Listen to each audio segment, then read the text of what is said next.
someone distinguished, a surgeon maybe, and she would be the terminally ill patient begging for a cure.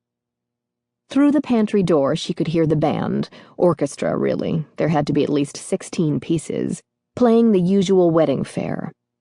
Leo grabbed her hands and pulled her into a little two-step. He sang close to her ear, above the beat, his voice pleasantly lively and rich. "Someday, when I'm awfully low, when the world is cold, I will da-da-dum just thinking of you and the way you look tonight." Matilda shook her head and laughed a little, pulled away. His attention was unnerving, but it also made something deep within her thrum, and fending off Leo in the pantry was marginally more interesting than wrapping asparagus with prosciutto in the kitchen, which was what she was supposed to be doing. When she shyly told him she wanted to be a singer, he immediately offered that he had friends at Columbia Records, friends who were always keen to discover new talent. He moved in again, and if she was alarmed when he stumbled a little and seemed to need to keep a palm on the wall to maintain balance, her worry evaporated when he asked if she had a demo, something of hers they could listen to in his car. "Because if I like it," Leo said, taking Matilda's slender fingers in his, "I'd want to get on it right away. Help you get it to the right people." As Leo deftly maneuvered Matilda past the parking valet, she glanced back at the kitchen door.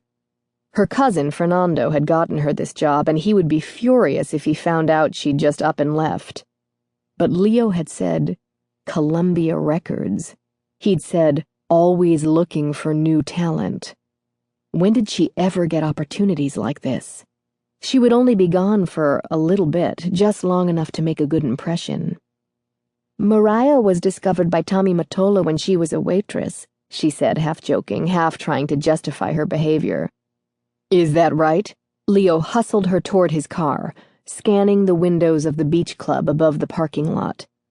It was possible that Victoria could see him from the side terrace where everyone was gathering, and quite probable she'd already noticed his absence and was stalking the grounds looking for him, furious. Matilda stopped at the car door and slipped off her black canvas work shoes. She took a pair of silvery stilettos from a worn plastic shopping bag. "You really don't need to change shoes for this," Leo said, resisting the urge to put his hands around her tiny waist right then and there in plain sight of everyone. "But we're getting a drink, right?" Matilda said. Had Leo said something to her about a drink? A drink was not possible. Everyone in his tiny hometown knew him, his family, his mother, his wife.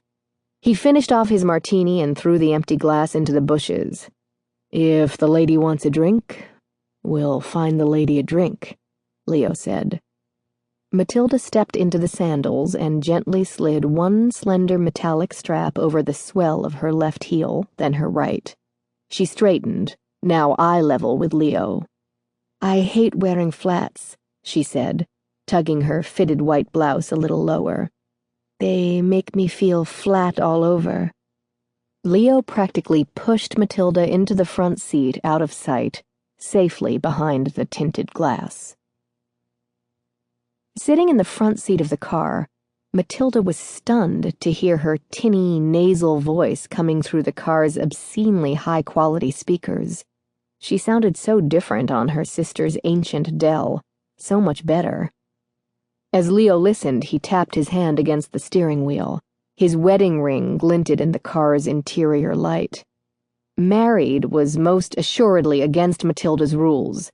She could see Leo struggling to summon an interest in her voice, searching for something flattering to say.